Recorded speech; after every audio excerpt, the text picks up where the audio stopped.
think you've led me quite neatly to the other thing I wanted to take the opportunity and talk to you about, and that is the work of the media.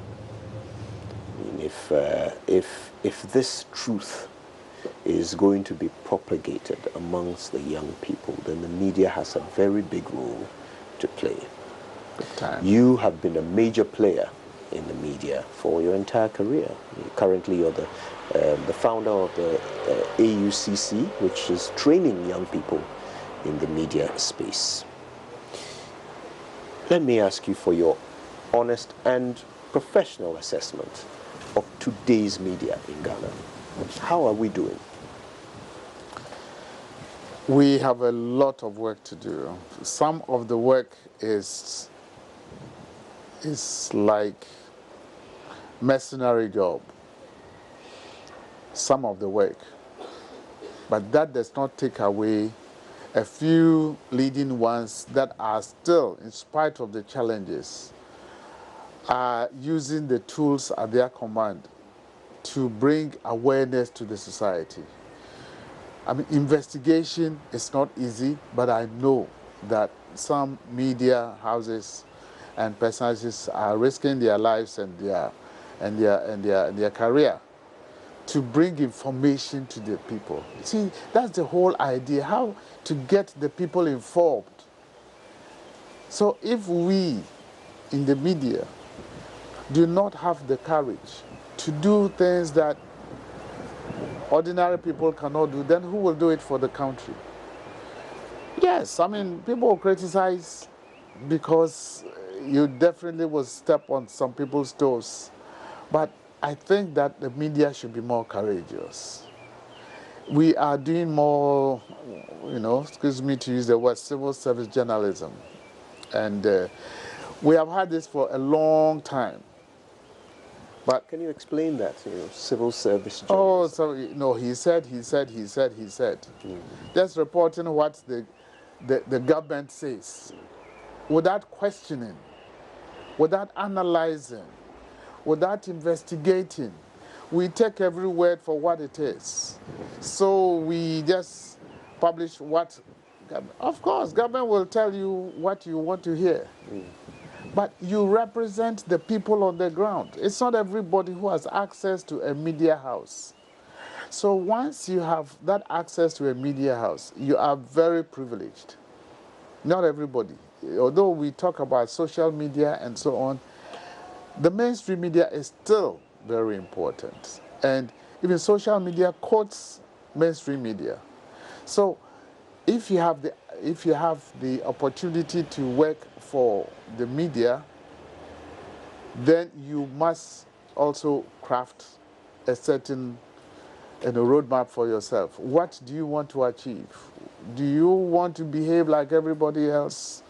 Go to cover a president or a minister and so on, and that is all? Yes, you should cover, but what about the analysis? How does it relate to the development of the country? How does it relate to the economy? How does it relate to Africa? We are here in Ghana, elections in Côte d'Ivoire, and we only receive the news through a French news agency. Even the media houses, few of them dare go out of, outside the borders of Ghana to find information. So we are all part of this whole scheme of keeping us in darkness about ourselves. And when people don't know about themselves, they don't know about themselves. So the media should provide the light. And I'm afraid, apart from a few ones that you can easily, point out, the rest are just sitting there doing, we'll use the word again, civil service journalism, serving the state. Yeah, at the moment, Joy News is pushing a campaign to defend media freedom. Our analysis is telling us that we are living in a time when media freedom is more at risk than it's been in a very long time. The examples are all around us. There's been the killing of a journalist. There's been the arrest. Some people actually call it kidnapping because they were grabbed you know, from their workplace. Their equipment was taken with them by the national security. They report that they were tortured and then released and charged with some trumped-up charge that didn't stand the test of time. We've had journalist Manasseh having his life threatened. He had to run from the country. Now he's the only way he can live safely in Ghana is with police escort. We've had police officers beating up journalists, a colleague of ours injured irreparably. These things are happening in today's Ghana. And it's only been over the past few years. It's a shame. What's your assessment of the state and its relationship with the media, the fourth estate as we're supposed to be? I think it is retrogression. Retrogression because people went into the streets and fought against the culture of silence. And for me, history repeats itself. If the state does not act, the people will act. It's a question of time. Because, see, you cannot silence people in this world now, today. If you want to take steps to silence people, you are mistaken. Why don't you become more open? Why don't you become more transparent? Why don't you, put out the news there and let people have, if you don't have anything to hide, come on, open up. But defend yourself when the media criticize or say anything against you. Don't go after them. It's barbaric. It's retrogression. You see, because otherwise, then you realize that there is a deliberate effort to use the state police or state security to stop people, not just the media, to stop people from making their voices heard. And I'm saying that is short-lived. History has shown that that cannot last. One day you will get an uprising and you will not understand why it is coming, but it's coming from some of these things. So I think that it's a sad period in Ghana's media history, but I'm from history. I realize that this is not going to last because there are people that at the end of the day will rise up. Why did we have, there are a lot of politicians who came to power because they were fighting against the culture of silence. History can repeat itself. The current president is an example. Sure, it's an example. Professor Dubois was an example. They all stormed into the limelight because of that. What prevents another group of people to do the same? History repeats itself. I mean, you don't, where we were going or where we, freeing the media and allowing people to talk, we should just let it go and allow the state machinery to defend themselves if they have any defense. Why not? I mean, if somebody goes to defame, we have laws. But to stop or to frighten journalists, it's a dangerous, track to follow, in my opinion. What would your recommendation be? Say the information ministry came to you and said, we want to consult you, we want to figure out how to improve relations between state and the media. What would your recommendations be to the state? I would, if I were the Minister for Information, I would rather want better relationship, an open and transparent relationship with the media. So I would encourage them to be fearless and then open my doors if I have the information to give them. See, if you are in that ministry, you cannot have all the information, but that's where every unit of government should have a very credible information portfolio. Information that should come from the ministers, from all those who have information to give out to the public. I mean, this occasion thing, Meet the Press, that is so stage managed, it's not effective.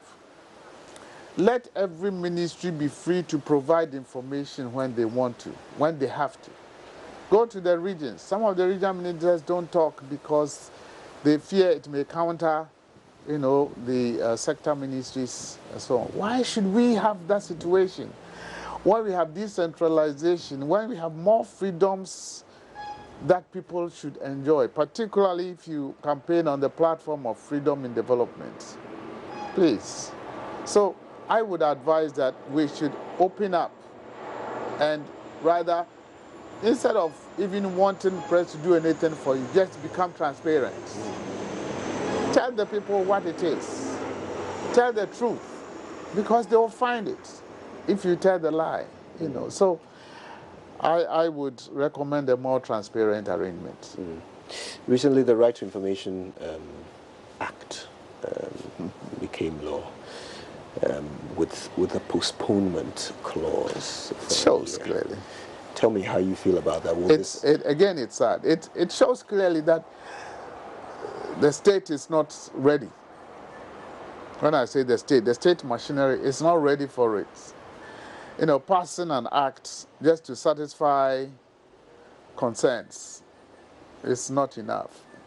But why don't we go ahead and be courageous to implement it? Once you've passed it, you have to implement it. Look, you see, we have an audience that is more discerning than we think.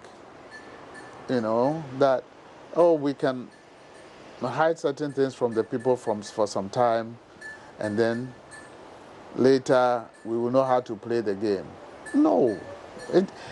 These days, it's in your own interest to be open. After all, what does the right of information say?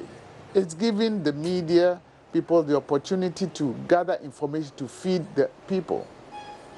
So why is it difficult? And then people and that will kill all this arrogance in government, where people think, no, you don't have a right to come and interview me. You don't have a right to gather information. Why are you keeping the information?